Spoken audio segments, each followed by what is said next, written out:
अरिहंत सिद्ध सूर्योपाध्याय साधु सर्व अर्थ के प्रकाशी मांगलिक उपकारी हैं।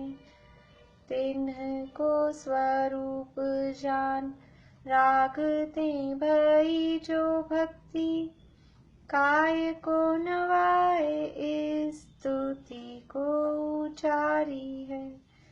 धन्य धन्य ते नहीं ते काज सब आज भये कर जोरी बार बार वंदना हमारी है। मंगल कल्याण सुख ऐसो हम चाहत हैं। हो मेरी ऐसी दशा जैसी तुम धारी है। हो मेरी ऐसी दशा जैसी तुम धारी है।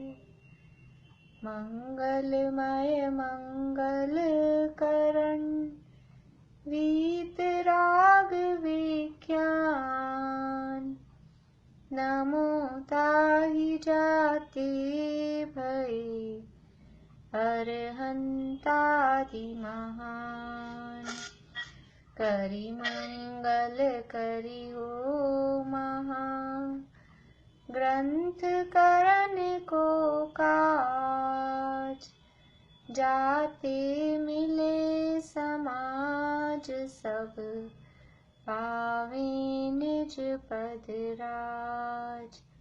बहुविधि मिथ्या गहन करी मलिन भयो निज भाव ताको होत अभाव है सहज रूप दर्शाव सहज रूप दर्शाव।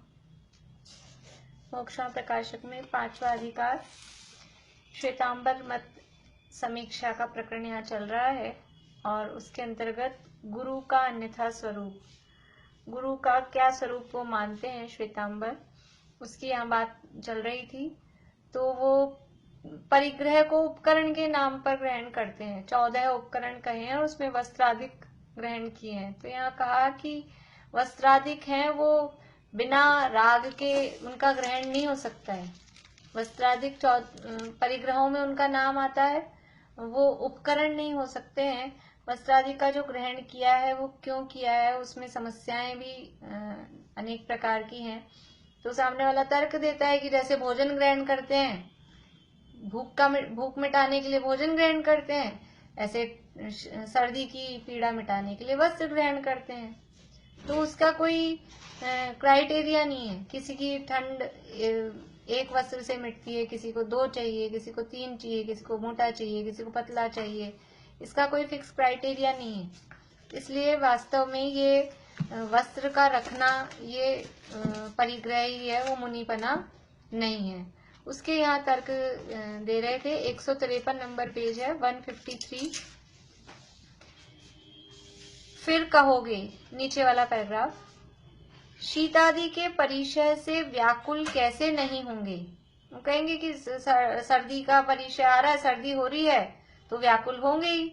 ऊपर कहा था कि मुनि नाम ही उनका है जो इससे व्याकुल नहीं हो, क्योंकि जो परिचय सहने की एक बात कही थी, गृहस्थ धर्म किसे कहते हैं और मुनि धर्म किसे कहते हैं। तो जिनमें परिचय सहने की क्षमता नहीं हो, वो घर में ही रहकर धर्म का साधन करें, उसका नाम गृहस्थ धर्म। और जिसमें परिचय सहने की ताकत हो और उनके परिणाम इतने निर्मल हो गए हों कि परिचयों से व्याकुल नहीं हो, तो वो फिर परिग्रह छोड़कर धर्म का साधन कर रहे हैं, उसका नाम मुनि धर्म। तो ये दोनों में फर्क है। तो ये कह रहे हैं सर्दी ठंड पड़ेगी तो व्याकुल कैसे नहीं होंगे, व्याकुल तो होंगे ही, चाहे गृहस्थ हो चाहे मुनि हो।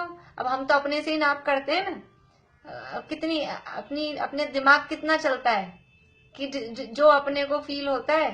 देखो जैसे बड़े लोग हो जाते हैं ना तो ठंड वंड ज्यादा लगने लगती है। अब हम छोटे थे तो हमारी नानी जी जरा से बात, अभी अपन अपने बच्चों को कहते हैं स्कार्फ लगा के रखो, सॉक्स पहन के रखो, कैप लगा के रखो, ओढ़ पहन के रखो, क्योंकि वो अपन बड़े होते हैं तो बड़े होने पर वो शरीर में सहन करने की क्षमता कम हो जाती है और वो जल्दी से थोड़ी सी भी ठंड नुकसान कर जाती है।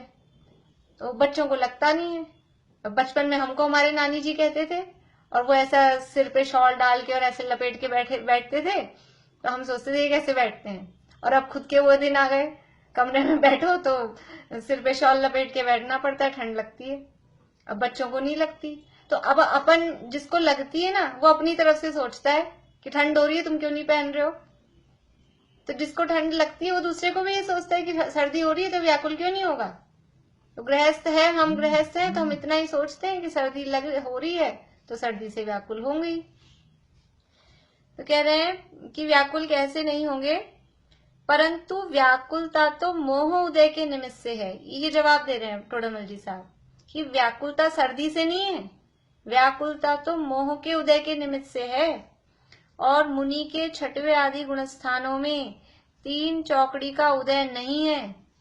कभी कभी ऐसे होता है, बहुत तेज सर्दी हो और कुछ ऐसी बात हो गई हो, समझ लीजिए लड़ाई झगड़े का प्रसंग हो अथवा किसी की बीमारी का या अचानक एक्सीडेंट का, ऐसा कैसा इस तरह का कोई प्रसंग हो जाए तो बिना स्वेटर के, बिना शॉल के, बिना टोपी के, बिना स्कार्फ के और ऐसे ही निकल जाए और 2-4 घंटे तक ऐसे ही रहें और तो भी ठंड नहीं लगे, तो वो तो जो ठंड लग रही है वो जब शरीर से मोह है तो वो ठंड फील होती है। और अभी दूसरों से मोह है, दूसरे के शरीर से मोह है, तो ये ठंड भूल जाते हैं, ठंड फील नहीं होती है। तो व्याकुलता तो मोह उदय के निमित्त से है। और मुनि के छठवें आदि गुणस्थानों में 3 चौकड़ी का उदय नहीं है। Page number 153। मुनि के छठवें आदि गुणस्थानों में 3 चौकड़ी का उदय नहीं है तथा संचुलन के सर्वघाती स्पर्धकों का उदय नहीं है। देशघाती स्पर्धकों का उदय है, सो उनका कुछ बल नहीं है। ये अपनी चर्चा परसों हुई थी कि संचुलन कषाय है वो देशघाती कषाय है, देशघाती प्रकृति है। और देशघाती प्रकृतियों में 2 टाइप के स्पर्धक होते हैं, सर्वघाती स्पर्धक भी होते हैं और देशघाती स्पर्धक भी होते हैं। तो संचुलन में भी उनके उदय कौन सा है? संचुलन में भी उनके देशघाती स्पर्धकों का उदय है, सर्वघाती स्पर्धकों का उदय नहीं है। और देशघाती का मतलब क्या है कि कोई खास बल नहीं है, वो लता, दारू, अस्थि और शैल, ये जो टाइप्स है ना, उसमें वो लता वाला अनुभाग होता है वो देशघाती स्पर्धकों का, इसलिए उनका कुछ खास बल नहीं है। आप लोगों को ध्यान हो तो मैंने एक बार बताया भी था, पुरुषार्थ सिद्धि उपाय के प्रवचन चल रहे थे संजीव जी के, तब वो उन्होंने उदाहरण दिया था। एक कोई जहरीला लड्डू है, शायद ध्यान आ जाएगा जिन लोगों ने सुना होगा। एक जहरीला लड्डू है 1000 ग्राम का समझ लो, तो उसके 3 टुकड़े हुए, तो जो मिथ्यात्व है वो तो है 900 ग्राम में, इतना सारा। और जो सम्यक मिथ्यात्व है वो 10 ग्राम में कुछ कम। और वो जो चूरा चूरा बच जाता है ना लड्डू का, अपन तोड़े तो ऐसा बराबर इक्वल नहीं टूटता है, एक बड़ा पार्ट टूटा, एक उससे बहुत थोड़ा छोटा टूटा और बाकी कुछ चूरा चूरा सा रह गया। तो ये जो देशघाती स्पर्धक हैं और ये जो संचलन कषाय है, या वहां तो मिथ्यात्व, सम्यक मिथ्यात्व और सम्यक प्रकृति के लिए उदाहरण दिया, तो वो भी सम्यक प्रकृति भी देशघाती है। उसमें इतना सा बल रहता है कि वो कुछ चूरा चूरा जो बचना, अपने लड्डू तोड़े तो वो जो चूरा हुआ बस वो ऐसा, इतना सा ही उनका बल है, कुछ खास उसमें दम नहीं है। जैसे वेदक सम्यक दृष्टि को सम्यक मोहनीय का उदय है परंतु सम्यक्त्व का घात नहीं कर सकता, उसी प्रकार देशघाती संचुलन का उदय परिणामों को व्याकुल नहीं कर सकता। तो संचलन कषाय का जो उदय है वो ऐसा उदय नहीं है कि परिणाम व्याकुल हो जाए। यद्यपि छठे गुणस्थान में संचुलन का कैसा उदय है? संचुलन का तीव्र उदय है, फिर 7वें में मंद उदय, 8वें में मंदतर और 9वें में मंदतम, पढ़ा था ना हमने गुणस्थान पढ़ते समय। और फिर 10वें में सूक्ष्म लोभ। तो यद्यपि संचुलन का तीव्र उदय है छठे गुणस्थान में, तो भी वो ऐसा नहीं है कि उससे परिणाम व्याकुल हो जाएं, क्योंकि संचलन अपने आप में ही देशघाती प्रकृति है और उसमें अपने आप में ही इतनी तीव्रता नहीं है। वो तीव्र उदय में क्या होगा कि बस ये शास्त्र लेखन, कि आहार का ग्रहण, उपदेश देना, ये ऐसे ही काम होंगे तीव्र उदय में, और ऐसा कोई तीव्र उदय में ऐसा काम नहीं होंगे कि व्याकुल हो रहे हैं, परेशान हो रहे हैं, ऐसा नहीं होता है वो तीव्र उदय। तो मुनियों के उसी प्रकार देशघाती संचलन का उदय परिणामों को व्याकुल नहीं कर सकता। अहो, मुनियों के और दूसरों के परिणामों की समानता नहीं है। मुनिराज के परिणामों की समानता अपन अपने लेवल पे नापो तो समानता नहीं है। और सबके सर्वघाती का उदय है, इनके देशघाती का उदय है। और हमारे तो सर्वघाती का उदय और सबके सर्वघाती का उदय मतलब सम्यक दृष्टि के भी सर्वघाती का उदय है, मिथ्या दृष्टि के तो है ही है, अनंतानुबंधी का उदय है। सम्यक दृष्टि चौथे गुणस्थानवर्ती है, उसके भी सर्वघाती है ना उदय में, अप्रत्यख्यानावरण। और पंचम गुणस्थानवर्ती है, उसके भी प्रत्यख्यानावरण, वो सर्वघाती है। तो और सबके तो सर्वघाती का उदय है, इनके देशघाती का उदय है। इसलिए दूसरों के जैसे परिणाम होते हैं वैसे इनके कदाचित नहीं होते, बिल्कुल भी नहीं होते। जिनके सर्वघाती कषायों का उदय हो वे गृहस्थ ही रहते हैं। सर्वघाती का उदय है, चाहे अनंतानुबंधी का उदय हो, चाहे प्रत्याख्यान का उदय हो, चाहे प्रत्याख्यान का उदय हो, वो गृहस्थ ही रहते हैं, मुनि नहीं बन पाते। प्रत्याख्यानावरण का उदय रहता है तब तक भी मुनि दशा नहीं है, तो वह गृहस्थ ही रहते हैं। और जिनके देशघाती का उदय हो वे मुनि धर्म अंगीकार करते हैं, उनके परिणाम शीतादिक से व्याकुल नहीं होते, इसलिए वस्त्रादिक नहीं रखते। तो उनके कुछ परिणामों की क्वालिटी ही अलग टाइप की है, उनके परिणामों की जाति ही अलग है, उनके परिणाम इससे इस तरह से व्याकुल नहीं होते, इसलिए वो वस्त्रादिक नहीं रखते। फिर कहोगे जैन शास्त्रों में मुनि 14 उपकरण रखे, ऐसा कहा है। वो कहते हैं कि जैन शास्त्रों में ऐसा कहा है कि मुनिराज 14 उपकरण रखें। तो कह रहे हैं सो तुम्हारे ही शास्त्रों में कहा है, जो तुम्हारे श्वेतांबरों के शास्त्र हैं उसमें ही कहा है, दिगंबर जैन शास्त्रों में तो कहा नहीं है। वहां तो लंगोट मात्र परिग्रह रखने पर भी 11वीं प्रतिभा के धारी को श्रावक ही कहा है। एक लंगोट का परिग्रह और क्या डिफरेंस है, वही घर छोड़ के रहते हैं, वही भिक्षावृत्ति से आहार लेते हैं और संग में रहते हैं, सारे काम वैसे ही कर रहे हैं और पूरे तो कपड़े नहीं है। एक लंगोट रखते हैं तो उससे कोई सर्दी गर्मी की बाधा रुकती है क्या? वो तो कुछ नहीं रुकती। तो लंगोट मात्र भी लेकिन अगर परिग्रह है तो गृहस्थ के अंतर्गत आएंगे, पंचम गुण स्थानवर्ती गृहस्थ कहलाते हैं, श्रावक कहलाते हैं, मुनि नहीं कहलाते। तो वहां तो 11वीं प्रतिमा के धारी को भी श्रावक ही कहा है। Page number 154, 154। अब यहाँ विचार करो कि दोनों में कल्पित वचन कौन है। अभी तो दो तरह के मिल रहे, वो कह रहे हैं हमारे सच्चे, हम कहेंगे हमारे सच्चे हैं। तो खुद को विचार करना पड़ेगा कि दोनों में झूठा कौन सा है। कल्पित मतलब कल्पना से कहा हुआ झूठा। प्रथम तो कल्पित रचना कषाई हो वह करता है, तथा कषाई हो वही नीच पद में उच्चपन प्रकट करता है।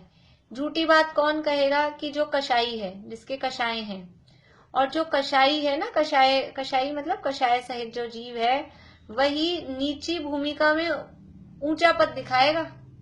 उसका लेवल तो है नीचा और वो अपने आप को ऊंचा दिखाएगा। नहीं तो जिसके कषाय नहीं है वो तो जैसा है वैसा ही बताएगा। लेकिन जिसके कषाय मान कषाय है तो वो है तो एक्चुअल में तो उसका लेवल नीचा, लेकिन अपने आप को ऊंचा दिखाना चाहते हैं। जैसे समझ लीजिए कि जिनके मान कषाय है तो बेंटेक्स के गहने पहने, नकली गहने पहने आर्टिफिशियल, और फिर सोने के बताए। तो कौन करेगा ऐसा काम कि जिसके ऐसी मायाचारी की मान कषाय, ऐसी कषाएं होंगी वही कहेगा। नहीं तो साफ साफ कह देगा जिसके नहीं अंदर में कि नहीं साहब नकली है। लेकिन जिसके इस तरह की कषाएं हो वो नीचे काम को ऊंचा दिखाएगा। यहाँ दिगंबर में वस्त्रादिक रखने से धर्म होता ही नहीं, ऐसा तो नहीं कहा, परंतु वहां श्रावक धर्म कहा है और श्वेतांबर में मुनि धर्म कहा है। यहाँ ऐसा नहीं कहा कि आप वस्त्र रखोगे तो आप धर्म कर ही नहीं सकते, धर्म होगा ही नहीं, ऐसा नहीं। लेकिन वस्त्राधिक सहित श्रावक धर्म होता है, मुनि धर्म नहीं होता।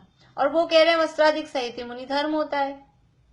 तो वस्त्राधिक सहित श्रावक पना है, नीची भूमिका है, उसको मुनि पना जो ऊंची भूमिका है उसके इक्विवेलेंट आप कह रहे हो, उसके बराबर कह रहे हो।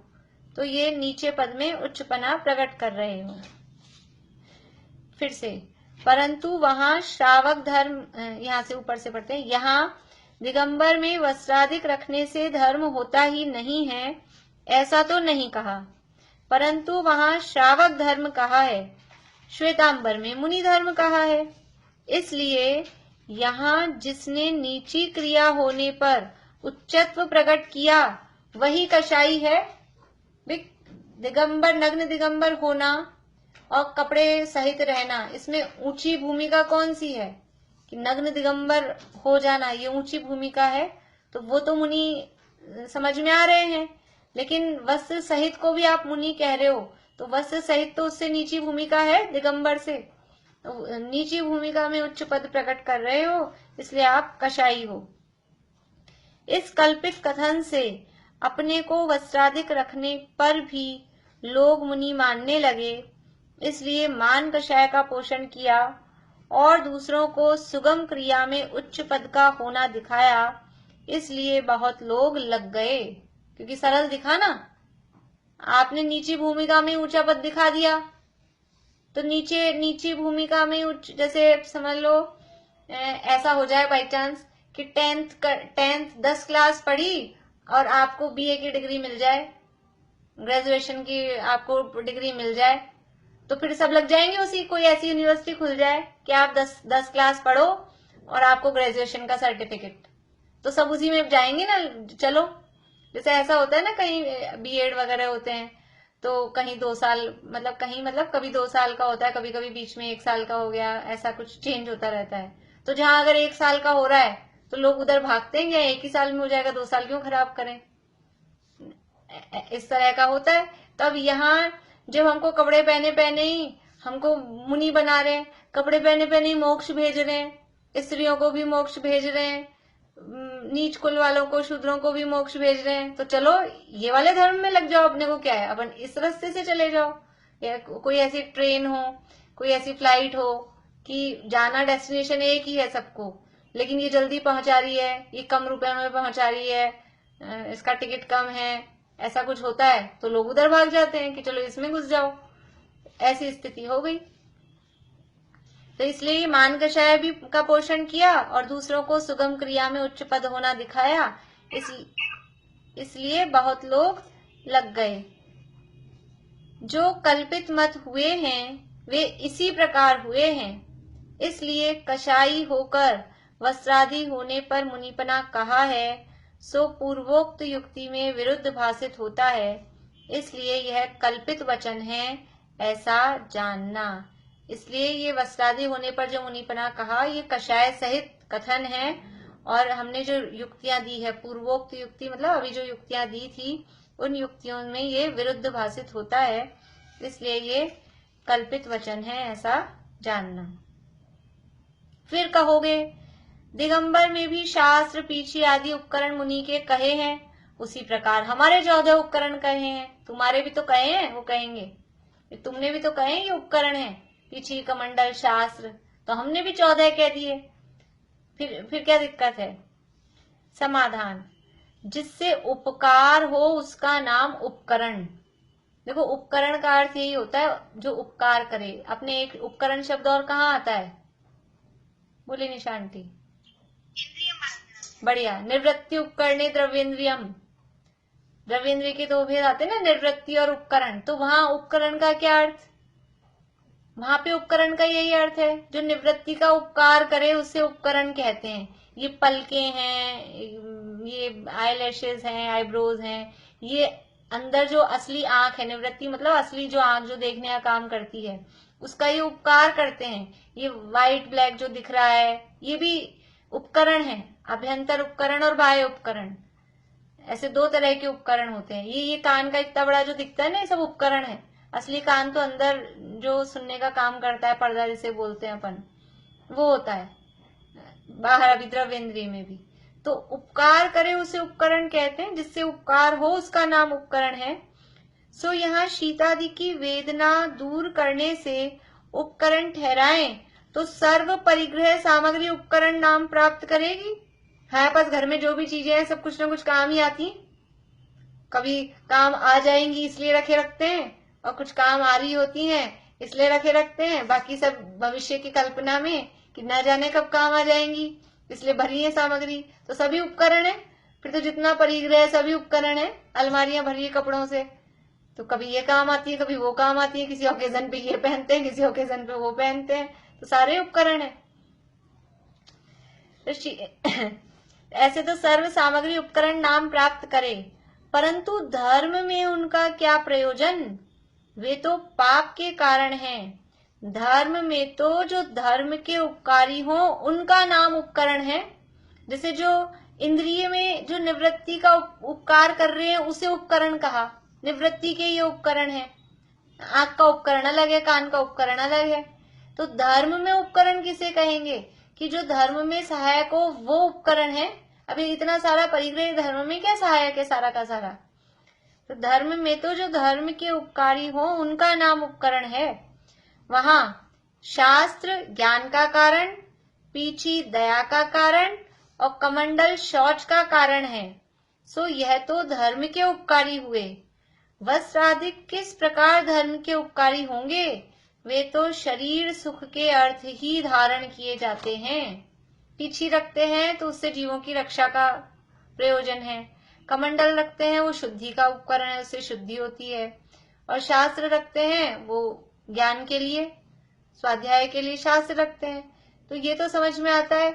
वस्त्र से क्या उपकार होता है, वस्त्र से क्या आपका प्रयोजन है, वो तो राग का ही कारण दिखाई देता है कि शरीर से राग है और वो शरीर का कष्ट सहा नहीं जा रहा, इसलिए वस्त्र रख रहे हैं। तो वे तो शरीर सुख के अर्थ ही धारण किए जाते हैं। और सुनो, यदि शास्त्र रखकर मेहनतता दिखाएं, पीछी से बुहारी दे, कमंडल से जलाधिक पिए, वह मैल उतारें, तो शास्त्राधिक भी परिग्रह ही है। जो धर्म में सहायता करे तो परिग्रह नहीं है।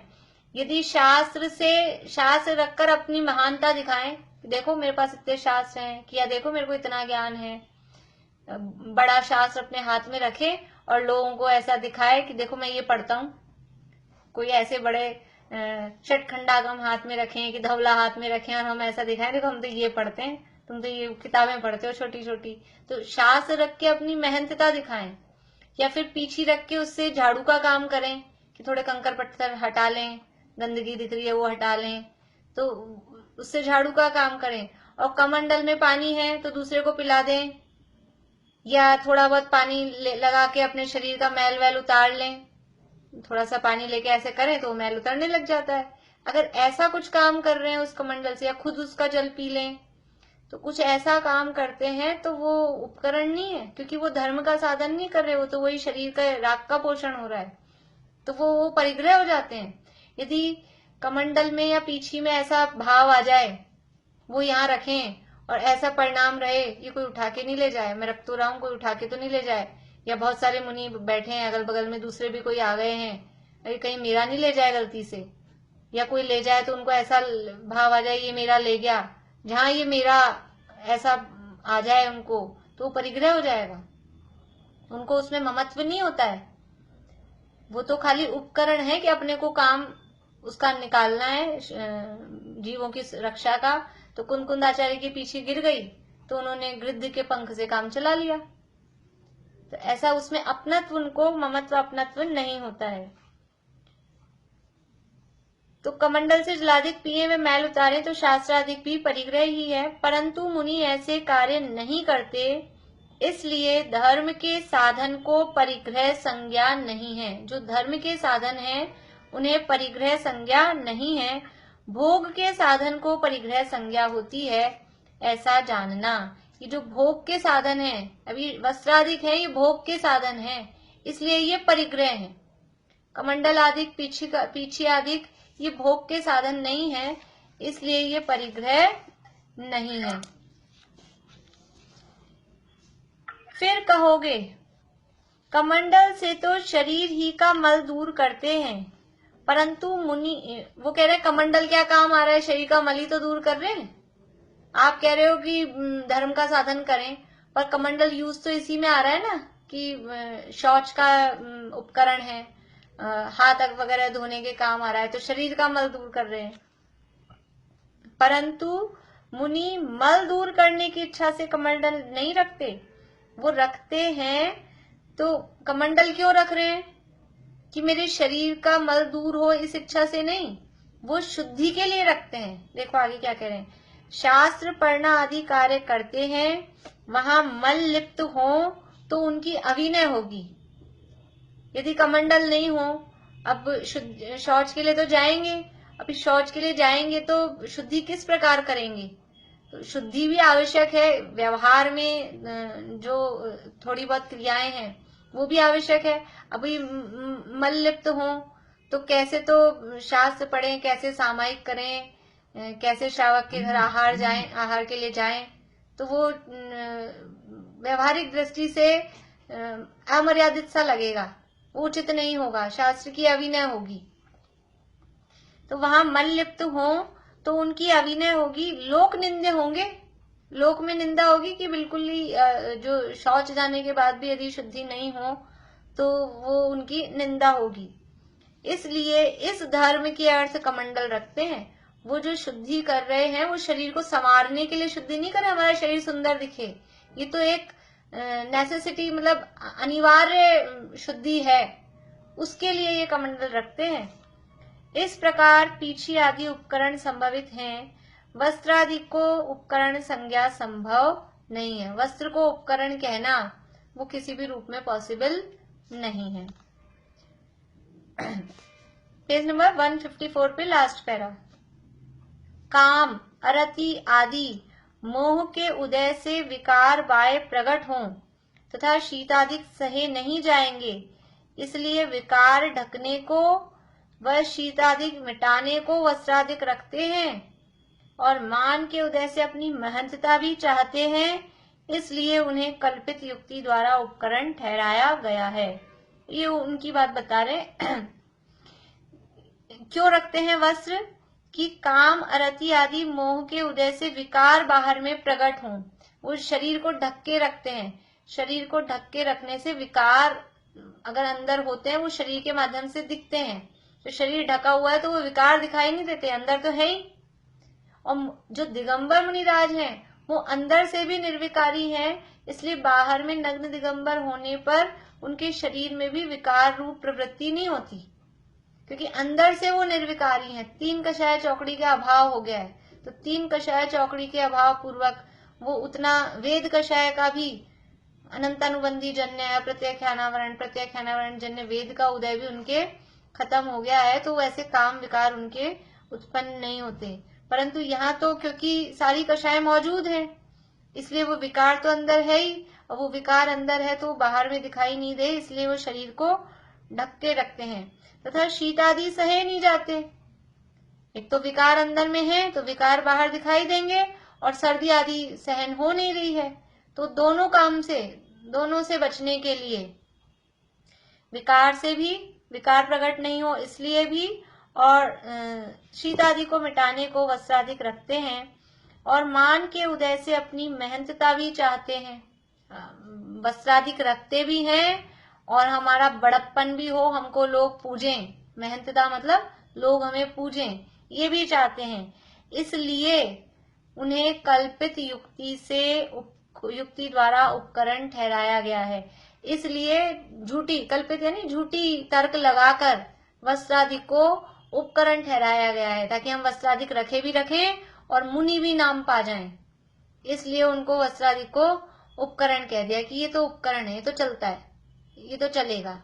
तो जिस चीज को हम अलाउ कर देंगे तो अपना काम विकार भी नहीं दिखे, अपने सर्दी की बाधा भी मिट जाए और मुनि के मुनि बने रहें, ऐसा कह सोचकर इनको उपकरण कहा गया है। पढ़ ले आगे थोड़ा सा और 5-10 मिनट। देखिए आगे, तथा घर घर याचना करके आहार लाना ठहराते हैं।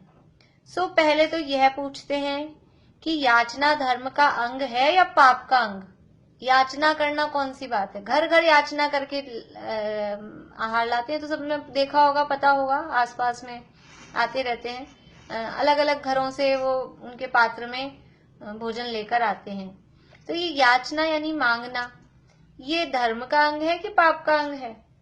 यदि धर्म का अंग है तो मांगने वाले सर्व धर्मात्मा हुए, जो जो मांगते हैं सब धर्मात्मा हो गए, क्योंकि मांगना ही धर्म है, तो मांगो। मांगना कोई धर्म का अंग तो नहीं है। और यदि पाप का अंग है तो मुनि के किस प्रकार संभव है?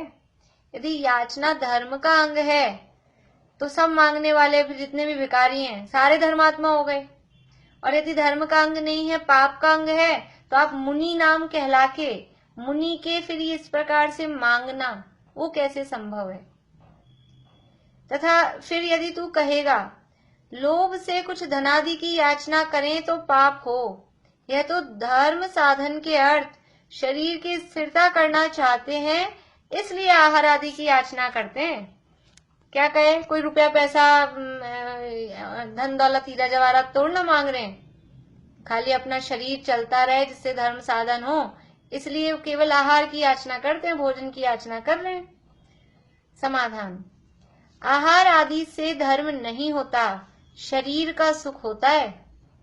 आहार से धर्म नहीं होता है, शरीर का सुख होता है।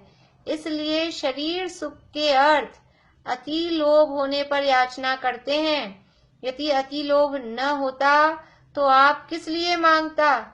वे ही देते तो देते, न देते तो न देते। तथा अति लोभ हुआ वही पाप हुआ, तब मुनि धर्म नष्ट हुआ, दूसरा धर्म क्या साधेगा? देखिए, कोई कह सकता है दिगंबर मुनि भी तो एक हमारे परिचय याचना परिचय है, याचना। तो दिगंबर मुनिराज याचना भिक्षा वृत्ति से आहार लेते हैं, लेकिन वो याचना नहीं करते। याचना परिचय जय का अर्थ क्या है? याचना परिचय जय का अर्थ क्या है? बोलिए, कौन बता रहे हैं? निशा आंटी बोलिए। मोक्ष मार्ग प्रकाशित में भी पहले आ चुका है कि जो सॉरी वक्ता के बारे में बताया था ना, वक्ता कौन, उसमें भी आ चुका। और तत्वार सूत्र में परिचय में आया था कि वो जैसे मुनिराज किसी से कुछ भी नहीं लेते हैं, तो और भोजन लेने के लिए वे बाहर नहीं जाते हैं। उनकी नवदा भक्ति पूर्वक यदि उन्हें कोई आहार दे तो वो ग्रहण करते हैं। हाँ, यही था ना? हाँ। और प्रीति कुछ और बता रहे? नहीं, बस वो दीनता नहीं लाते, हाँ, कितना भी वो हो। हाँ, ये याचना परिचय जय का मतलब क्या है कि आहार आदि नहीं मिले तो भी याचना नहीं करना। याचना परिचय का अर्थ क्या है? याचना परिचय जय का अर्थ ये नहीं है कि याचना करें। याचना परिचय जय का अर्थ ये है कि याचना नहीं करना, इसका नाम याचना परिचय जय है। तो आहार आदि नहीं मिल रहे हैं, नहीं विधि मिल रही है, तो भी वो उसके लिए याचना नहीं करेंगे। तो दिगंबर मुनिराज भिक्षावृत्ति से आहार लेते हैं, श्रावक के घर जाके आहार लेते हैं, लेकिन घर घर जाके मांगते नहीं है। वो श्रावक नवदा 9 बार चक्कर लगाए, नवदा भक्ति करे और उनकी विधि मिले, तब आहार लेते हैं। तब भी वो उच्च होते हैं, वो भक्ति पूर्वक आहार देते हैं। एक तो करुणा दान होता है कि लो भाई किसी को दे दिया, तो ये ऐसे करुणा करके दया करके श्रावक आहार नहीं देते हैं।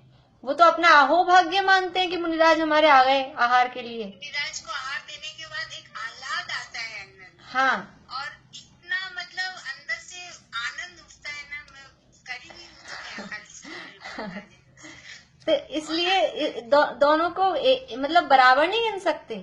तो ये घर घर जाके आप आहार मांग के ला रहे हो, तो वो केवल शरीर सुख के लिए है। धर्म की स्थिति के लिए आहार लेना वो तो दिगंबर मुनिराज लेते हैं, तो उनके शरीर से राग नहीं है। तो उनकी शर्तों पर मतलब नवदा भक्ति पूर्वक उनकी प्रतिज्ञाएं, जो आखड़ियां जो उन्होंने नियम लिए हैं वो पूरे होंगे, तो इस शरीर को उनकी शर्तों पर आहार मिल रहा है तो लेंगे, नहीं तो उनको कोई जरूरत नहीं है, वापस आ जाते हैं। जरा सा अंतराय आ जाए जरा सा कोई दोष दिख जाए तुरंत छोड़ देते हैं। तो इसलिए ये दोनों को समान मानना वो तो कहीं बैठता ही नहीं है बराबर, बिल्कुल भी। तो कह रहे हैं आहार आदि से धर्म नहीं होता, शरीर का सुख होता है। इसलिए शरीर सुख के अर्थ अति लोभ होने पर याचना करते हैं।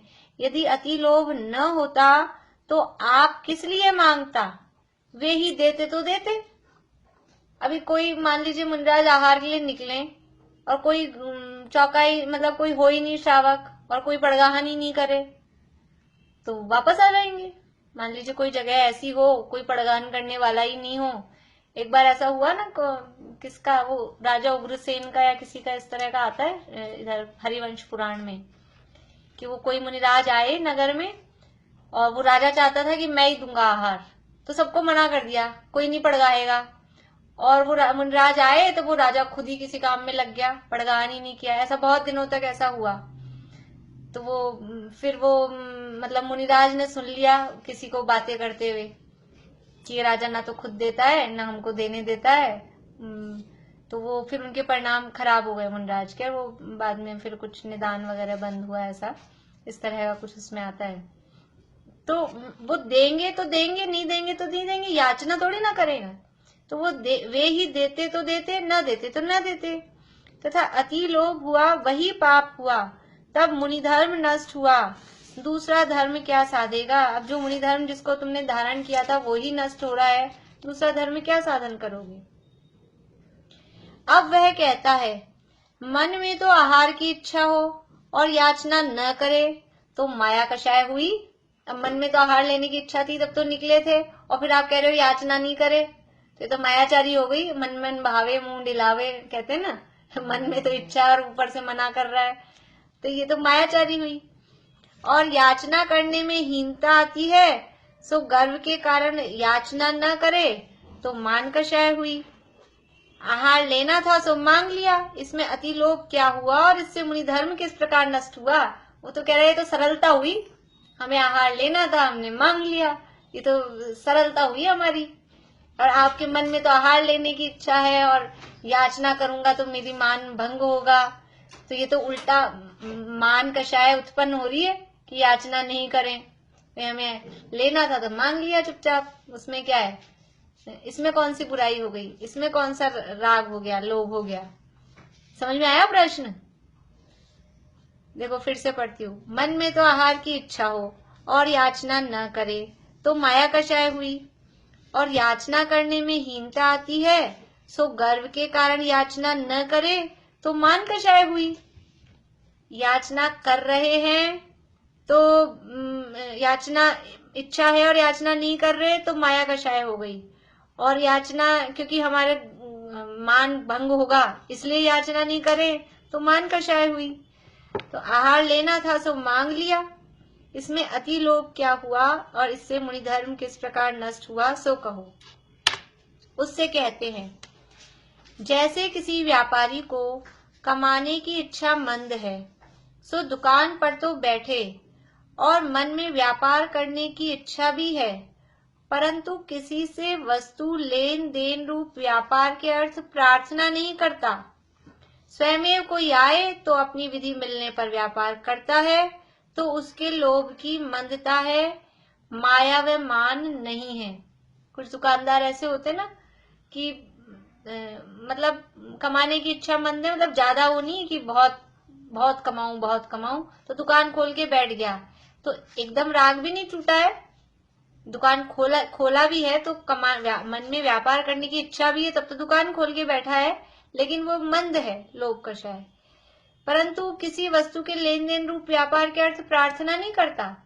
कोई जो भी बाहर से सड़क पे से गुजरे, बहन जी आ जाओ हमारी दुकान में आ जाओ, भाई साहब आ जाओ हमारी दुकान में आ जाओ, यहाँ से ले लो यहाँ से ले लो, ऐसे वहां बाहर खड़ा होके बुलाता नहीं रहता। कोई खुद आ जाए, उसको वो चीज चाहिए हो, पसंद आ जाए तो दे देगा, नहीं तो बैठा है अपनी दुकान में।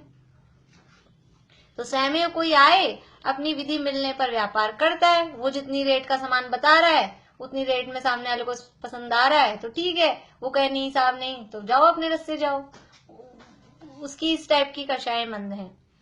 तो उसके लोभ की मंदता है, माया व मान नहीं है। माया मान कषाय तो तब होगी जब छल करने के अर्थ व अपनी मेहनतता के अर्थ ऐसा स्वांग करे।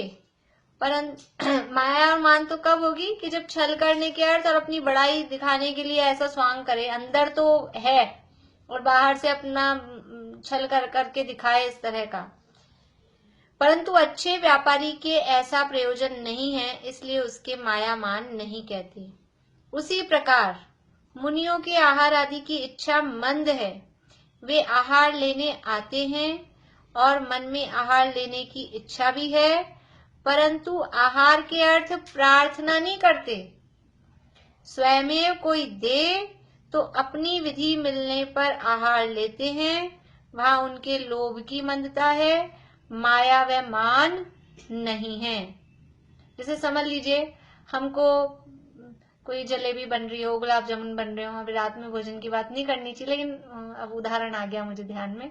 तो ऐसी कोई मिठाइयां बन रही हो तो हमें खाने की इच्छा है, हमें पसंद है, लेकिन पता चला बाजार की मैदा के बने हैं कि इसमें ये कुछ ऐसा डाल दिया, ईस्ट डाला है कि कुछ ऐसा द्विदल का प्रयोग कुछ किया है, तो हमें खाने का राग है तो हमने पूछ लिया, जाके लेने चले गए कि लाओ हमें भी दे दो। लेकिन जैसे ही पता लगता है कि नहीं इसमें ऐसी चीज सामग्री यूज हुई है, तो इतनी भी राग तीव्र नहीं है, तो फिर हम अपने नियम तोड़ के कि हमने जो हमारे जिन चीजों के त्याग हैं, अगर इसमें आपने ऐसी मान लो कुछ किसी ने घर में भी बनाया हो पर सूजी का बनाया, बाजार की मैदा का बनाया, हम नहीं खाते तो नहीं खाएंगे। ऐसे ही मुनिराज को भोजन लेने की इच्छा थी, तब तो उठे थे आहार के लिए, ये आखड़ी बांध के क्यों निकले थे, लेकिन इतना तीव्र भी राग नहीं था कि फिर चाहे जैसे किसी से भी मांग के भी कैसे भी खाना है, बस ऐसा नहीं। तो मन में आहार लेने की इच्छा भी है, परंतु आहार के अर्थ प्रार्थना नहीं करते। स्वयं कोई दे तो अपनी विधि मिलने पर, हमारे जो नियम है खाने पीने के, वो अपनी विधि मिलने पर आहार लेते हैं, वहां उनके लोभ की मंदता है, माया व मान नहीं है। माया मान तो तब होगा जब छल करने के अर्थ व महंतता के अर्थ ऐसा स्वांग करें, परंतु मुनियों के ऐसे प्रयोजन है नहीं, इसलिए उनके माया मान नहीं है। यदि इसी प्रकार माया मान हो तो जो मन ही द्वारा पाप करते हैं, वचन काय द्वारा नहीं करते, उन सबके माया ठहरेगी, और जो उच्च पदवी के धारक नीच वृत्ति अंगीकार नहीं करते, उन सबके मान ठहरेगा। ऐसा अनर्थ हो जाएगा। यदि ऐसा आप कह रहे हो कि उनके माया मान है, इस तरह से अगर वो ले रहे हैं कि मन में तो आहार की इच्छा है और आहार की इच्छा होते ही आहार ले लो, याचना कर ली, उसको आप कह रहे हो वो सरलता है, वो ऋजुता है, तो ऐसा नहीं है। वो कषायें कितनी तीव्र हैं, मन में आहार की इच्छा तो है लेकिन इतनी तीव्र इस तरह का राग नहीं है कि मांग कर वो लें या बिना विधि पूर्वक लें। तो यदि इस प्रकार भी ऐसा करके वो ले रहे हैं, जैसे कहते हैं ना मुनिराजों के लिए, कितना घमंड है इनको, नवदा भक्ति से लेंगे तो बहुत घमंड है, मान कषाय है इनके, तो ये मान नहीं है, ये मायाचारी भी नहीं है। कोई ऐसा कहे ये प्रतिज्ञा लेके आ जाते हैं अटपटी, अब हमें क्या पता इनके मन में क्या है, मायाचारी और करते हैं, इसका नाम मायाचारी नहीं है, इसका नाम घमंड नहीं है। यदि इस प्रकार माया मान हो तो जो मन ही द्वारा पाप करते हैं, वचन काय द्वारा नहीं करते, मन में पाप आया वचन में और काया में नहीं बता रहे हैं, उन सबके माया ठहरेगी। मतलब खाली मन में कुछ आया वचन में और काया द्वारा नहीं कर रहे, तो सबके उनके माया ठहरेगी। और जो उच्च पदवी के धारक नीच वृत्ति अंगीकार नहीं करते, अब हमने ऊंचा पद धारण कर रखा है, अभी समझ लो हम जैसे इसी तरह से कि हमने कुछ खाने पीने का त्याग किया है, बाजार का खाने का त्याग किया है, अब ये हमने नियम लिया है। अब कोई कहे कि तुम ये बाजार की नहीं खा रहे हो, बहुत मान कषाय है तुम्हारे को कि हम ये नहीं खाते, अलग, इनका तो हमेशा अलग चाहिए इनको, ये सामान्य लोगों वाला भोजन नहीं करेंगे, इनके लिए अलग बनाओ, बहुत मान कषाय है। तो ये कोई मान कषाय है?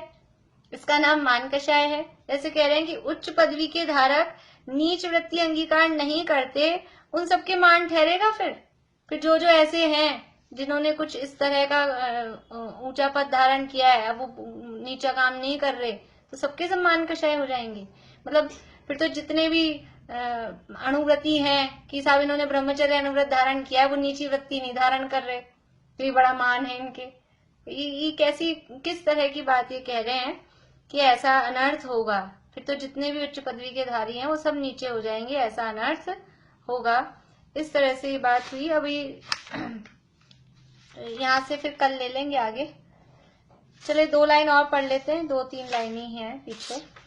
तथा तूने कहा आहार मांगने में अति लोभ क्या हुआ, सो अति कषाय हो, तब लोक निंदे कार्य अंगीकार करके भी मनोरथ पूर्ण करना चाहता है, और मांगना लोक निंदे है, उसे भी अंगीकार करके आहार की इच्छा पूर्ण करने की चाह हुई, इसलिए यहाँ अति लोभ हुआ। वो बोल रहे आहार करने में अति लोभ क्या हुआ, कि अति लोभ है तब तो मांग रहा है, कि मांगने की जो वृत्ति है बिना अति लोभ के नहीं हो सकती, इसलिए क्योंकि मांगना है ये लोक निंदे कार्य है, और ऐसा लोक निंदे कार्य करके भी वो आहार पूर्ण करने की इच्छा हो रही है, इसलिए इसको अति लोभ हुआ है।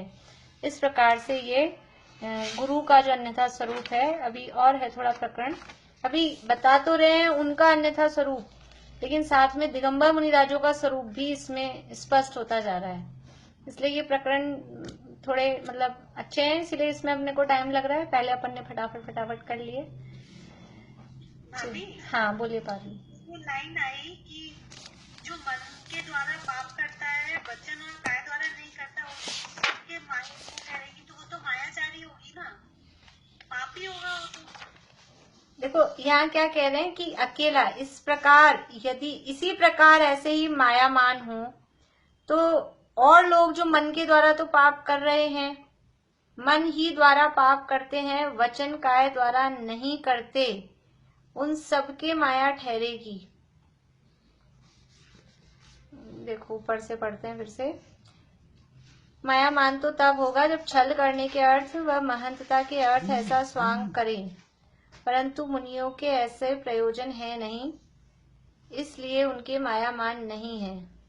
यदि इसी प्रकार माया मान हो, तो जो मन ही द्वारा पाप करते हैं, वचन काय द्वारा नहीं करते, उन सबके माया ठहरेगी।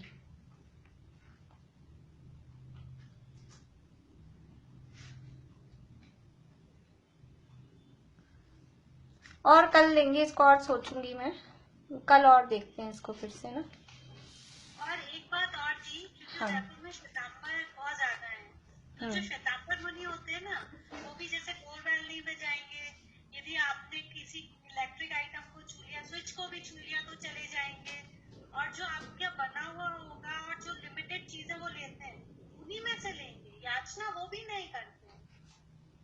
लेकिन आप जाके नवदा भक्ति तो नहीं करते ना उनकी?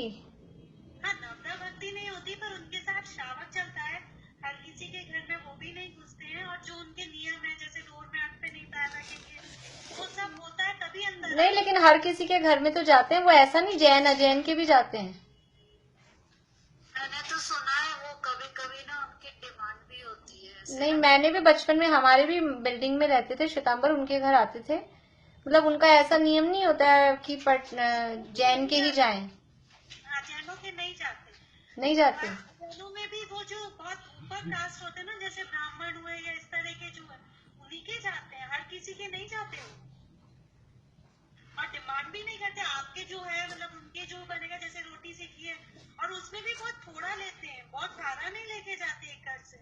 वो तो है, लेकिन ऐसा भी देखा है मैंने कि भक्ष्य का भी विचार नहीं है। मतलब मैंने भी देखा बचपन में, क्योंकि हमारी बिल्डिंग में ही आते थे, तो मतलब उनके आलू वगैरह भी बनता था उनके, तो उनके भक्ष्य का भी ऐसा विचार अभी इन दिनों में तो ज्यादा टच में नहीं है, लेकिन जैसा भी है। और बाकी उनके शास्त्रों में जो भी जिस तरह से नियम हो। दाऊ कुछ कहना चाह रहे हैं? आवाज नहीं आ रही आपकी, आवाज नहीं आ रही। चालू तो है लेकिन आवाज नहीं आ रही है।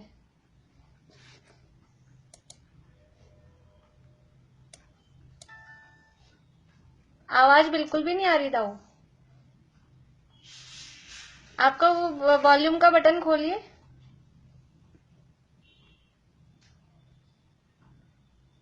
आवाज नहीं आ रही बिल्कुल भी। कल बताइएगा आप क्या कहना चाह रहे हैं। हाँ मेरी तो एक फ्रेंड है श्वेतांबर जैन है, उसने तो मुझे खुद ऐसे बताया था कि वो लोग तो कभी कभी जैसे जाते टाइम बोल के जाएंगे कि हमें ये चाहिए, फिर जब आएंगे तो वो बना के रखना, उस तरह से भी बोल के जाते हैं वो। अब वो सब तरह के होंगे, उनमें भी जैसे कुछ थोड़े जैसे होते हैं ना, यानी क्या बोलेंगे, मैं तो संपर्क में आई हूँ इसलिए मुझे ज्यादा नहीं तो वही मैं कह रही हूँ कि दोनों तरह के होते हैं ना, मतलब कुछ भेषधारी टाइप भी और कुछ वैसे, तो उनमें भी ऐसे होते होंगे कि कुछ थोड़े स्ट्रिक्ट होते होंगे, अच्छे से फॉलो करते होंगे, और कुछ वैसे होंगे, दोनों तरह के होते होंगे जो भी है। क्योंकि मेरे को भी नहीं पता, मुझे तो कुछ भी नहीं पता, बट मुझे हाँ। किसी ने बताया था ऐसे, तो मुझे तो बहुत सुन के ऐसे अजीब लगा कि चलिए प्रीति वो शेयर कर दोगे जिनवाणी स्तुति का। पात्र दान देने से क्या फल होता है? अपात्र दान देने से वो अपन ने देखा नहीं, कुभोग भूमि, अकेला कुभोग भूमि नहीं है, उसके और भी अगर परिणाम खराब हैं तो तिर्यंच आदि गतियां भी उससे प्राप्त हो सकती हैं। अकेला कुभोग भूमि नहीं है, वो तो डिपेंड करता है किस भाव पूर्वक दिया है, इसलिए। नहीं, जैसे करुणा दान, जैसे कोई है गरीब है उसको दे दिया दान। करुणा दान तो एक अलग है, करुणा दान को हम भक्ति भाव पूर्वक नहीं देते, ये तो भक्ति भाव पूर्वक दान देने के फल में जो कुभोग भूमि वगैरह ना, वो कुपात्र को दान देने के लिए। हाँ, गरीब इसको भी अपन भक्ति भाव से दो और उसको धर्म मान के इस तरह से करो, वो करुणा भाव से। करुणा भाव से देने में इतना नहीं, लेकिन फिर भी विचार रखना चाहिए, विवेक रखना चाहिए कि वो हम भोजन आदि उनको दे रहे हैं तो उसको खाएं, मतलब ये लोग, वरना तो आजकल इतनी वो चलती है क्या, कई लोग मैंने देखा कि बिस्किट के पैकेट दे देते हैं तो वो बिस्किट को ला के वापस दुकानदार को बेच देते हैं, और यदि हमने रुपए पैसे दिए हैं तो अगर वो उससे नशा वगैरह कर रहे हैं, इस तरह काम कर रहे हैं, तो वो फिर उसका दोष तो अपने को लगता ही है। तो थोड़ा बहुत जैसे अपना घर है, उसमें व्रत वगैरह वाले आते हैं तो उसमें दान दे दिया, पैसे दे दिए, 1-2 लाख रुपए दे दिए, तो उसमें क्या पाप लगेगा क्या? वृद्धों को नहीं, जैसे हाँ, जैसे बाहर के भिखारी बैठे रहते हैं अपना घर में ना, वैसे लोगों को ले जाते हैं जो वैसे लोग होते हैं अपना घर। अच्छा, वो एक करुणा दान के हिसाब से, वो एक मतलब ऐसा मैटर है अलग, वो हम करुणा भाव के हिसाब से दे देते हैं, तो कोई ऐसा नहीं। वो तो संस्था में दिया है ना। हाँ संस्था में दिया आपने दान, हाँ धर्म भाव से तो दिया नहीं है वो। हाँ, तो वैसे दिया, ठीक है, वो आपके मतलब उसके हिसाब से कोई वो नहीं है, खास बात उसमें दिक्कत नहीं है। जैसे कई लोग कोड़ियों के अस्पताल में जाके देकर आते हैं, कपड़े वगैरह भी, खाना वगैरह भी, तो वो करुणा भाव से है, लेकिन उसको धर्म माने तो वो गलत है, वो धर्म नहीं है, वो सोच के वो हमने ये कर दिया तो हमने धर्म कर दिया, वो कोई नहीं। बाकी अपन कैपेबल हैं और लोग दूसरे जरूरतमंद हैं तो उसमें हम दे देते हैं, तो और संस्था तो कुछ काम कर ही रही होती है उस हिसाब से, तो ठीक है। उसका फल में कोई भूमि वगैरह थोड़ी मिलती है ऐसे। नहीं नहीं नहीं। चलिए प्रीति शेयर कर दो स्क्रीन।